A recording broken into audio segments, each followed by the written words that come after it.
You hear stories about ghost towns, right? Little whispers in old, creepy buildings. But what if a town was so violent, so insane, that it never actually died? What if the ghosts here weren't just stories, but were actually still here, watching us right now? All over America, there are towns like this, just rotting in the desert. Places like Cahaba, Alabama, where people see glowing ghost orbs in an old Civil War prison. These places are magnets for crazy stories, but some are way, way darker than others. Some towns weren't abandoned because of money. They were abandoned because there was too much murder. The land itself felt cursed. Today, we're going to the most cursed town of them all. For a while, this place had a murder a week. We're in the remote Arizona desert, at a ghost town named Ruby. To see if we can survive the night in its haunted general store and find out if its ghosts are still here. This is gonna be crazy. Section 1, The Legend of Ruby. We're in the middle of nowhere, just 4 miles from the Mexican border, at what people call the best preserved ghost town in the entire Southwest, Ruby, Arizona. It wasn't always called Ruby. Back in the 1870s, it was Montana Camp, just a bunch of guys looking for gold and silver. It got the name Ruby in 1912 from the first postmaster, who named it after his wife. A pretty name for a place with such a dark and insane history. By the 1920s, this town was complete chaos. Being so close to the border meant it was the Wild West, with smuggling and constant fighting. The guy who owned the general store back then, Philip Clark, was so paranoid he kept loaded guns in every single room of his store and house. He was so scared he even sent his pregnant wife to California just to be safe. And he was right to be scared. He sold the store, and the new owners walked right into a nightmare. That store, the center of the entire town, was about to become the site of one of the most horrific crimes you've ever heard of. This is why we're here, the Ruby murders. It started in February 1920. 2 brothers, John and Alexander Fraser, had just bought the store. They were found shot inside, and the killers even cut the phone lines. Alexander was dead on the floor, shot in the head and back. John was shot through the eye and died hours later without saying who did it. The town was shocked, but this was Ruby. Violence was normal. 1 year later, it happened again. Frank Pearson and his wife were running the store, living in the back with their 3 little girls. They knew what happened to the Frasers but probably thought, no way that happens twice. They were wrong. Bandits attacked the store and murdered both Frank and his wife right there. The killers even tried to murder the kids, but they escaped. This crime was so brutal it was the last straw. It kicked off the biggest manhunt in the history of the Southwest. Over 700 people were searching, and for the first time in Arizona history, they even used an airplane to hunt the killers down. They eventually caught the guys, but the story gets crazier. The store, the place where 2 different double murders happened, was now believed to be cursed. Someone told an investigator the store was built on the grave of a priest and the ground was evil. After the mine shut down in 1940, all 1,200 people left. Ruby was completely abandoned to its ghosts. For years, nobody could come here. But we were among the last people to get a tour before it was shut down to the public forever. What we found here, in its final days, was more insane than any legend. Section 2, The Living Ruins. Getting to Ruby is an insane adventure on its own. The road is treacherous, and you feel completely cut off from the rest of the world. This isn't some tourist trap, it's the real deal. There are over 24 buildings still standing. It's a literal city of decay. Walking through, you see the old school, the jail, and the skeletons of old houses. The wind howls through the empty buildings, and you can smell the giant pile of mine waste that towers over the town. For years, only one person lived here, the caretaker. She once said that people ask if she sees ghosts, and she tells them, "I'm more afraid of humans than I am of ghosts." In a place like this, you get why. But we're here for the main event, the Ruby Mercantile. Even in the middle of the day, this place feels wrong. You can walk on the exact spot where 4 people were brutally murdered. You can see where the Pearson family lived, where their daughters hid while their parents were killed just a few feet away.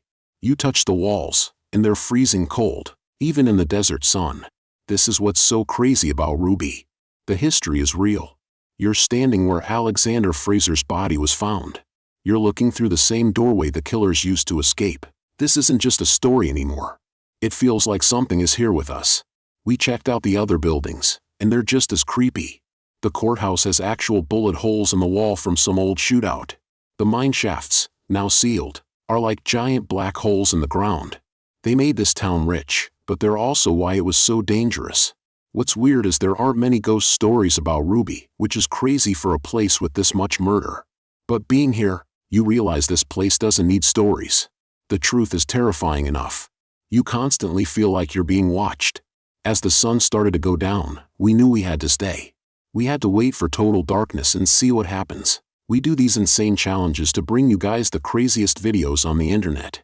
If you want to see more content like this, smash that subscribe button. It literally takes 1 second and it means we can keep doing crazier and crazier things. Now, let's get back to the ghost town. Section 3, the veil thins. When night falls in the desert, it is instant. 1 second it's sunset, the next it is pitch black. I mean, you can't see your hand in front of your face. It gets super cold, and every single sound disappears. All you can hear is the wind and your own heart beating way too loud. Our challenge was to spend the night in the two most haunted spots, the mercantile and the mines. We started in the store. We set up our gear and turned off all the lights. The darkness is absolute. Your brain starts playing tricks on you. Every gust of wind sounds like footsteps. We sat in total silence, just listening. This is how you do a real ghost hunt. You don't just yell at the dark. You have to be quiet and just feel the place. And I'm telling you, Ruby makes you feel scared. It feels like you're not supposed to be here. After an hour, we broke out the spirit box. This thing scans radio stations super fast, and the theory is that ghosts can use the white noise to talk. A lot of times it's just static, but sometimes, you hear something you can't explain. We turned it on. Static. We asked the simple question, is anyone here? Nothing. We want to tell your story. Can you talk to us? More static. We were about to give up when a voice cut through the noise. It was just one word, but it was crystal clear. It sounded like a man, and he said, "Mine." Whoa. The word just hung in the air. Was it a random radio clip? Maybe, but the context was insane. Mine. Was he talking about the mine? Or was he claiming the store? Was it a warning? We tried to ask more questions. What is yours? Silence. It was gone. We packed up and moved toward the mines. The vibe here was totally different. The store felt like human tragedy. The mines felt older. This is what built Ruby, and what destroyed it. We found a spot looking over the sealed mine shafts. These dark pits where men used to work all day. We didn't use any gear here. We just sat and watched. And that's when we heard it. It wasn't the spirit box. It wasn't a voice. It was footsteps. Not on the gravel near us, but on wood. A slow, loud creak, creak, creak, like someone walking on an old wooden porch. We all froze. It happened again. Creak, creak, creak. There are no wooden porches left here. Nothing could make that sound. As soon as we pointed our microphones at the sound, it stopped.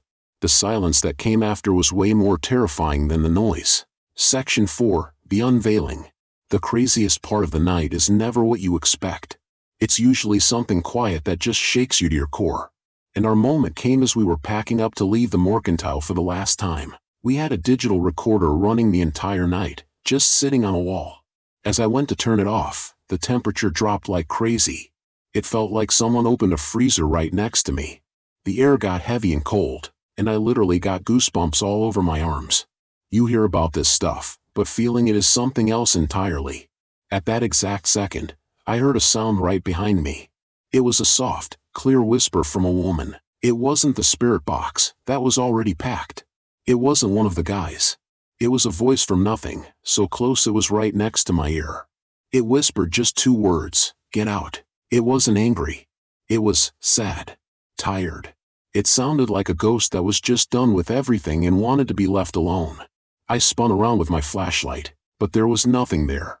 Just the crumbling walls of this cursed store and the feeling that we had stayed way too long. We didn't need to be told twice. We grabbed our stuff and got out of there as fast as we could, without even looking back. Later, we checked the audio on that digital recorder, and we got it. At the exact moment I felt the cold spot and heard the whisper, the recorder picked it up. A crystal clear ghost voice. 2 words from a woman who wasn't there, "Get out." It was the most insane piece of evidence we have ever captured. We were not alone in Ruby. Conclusion. I can't believe we survived the night in Ruby. The farther we drove away, the more we could breathe again. We came here looking for the ghosts of violent killers. But that sad, tired voice in the store, that wasn't a killer. That was a victim.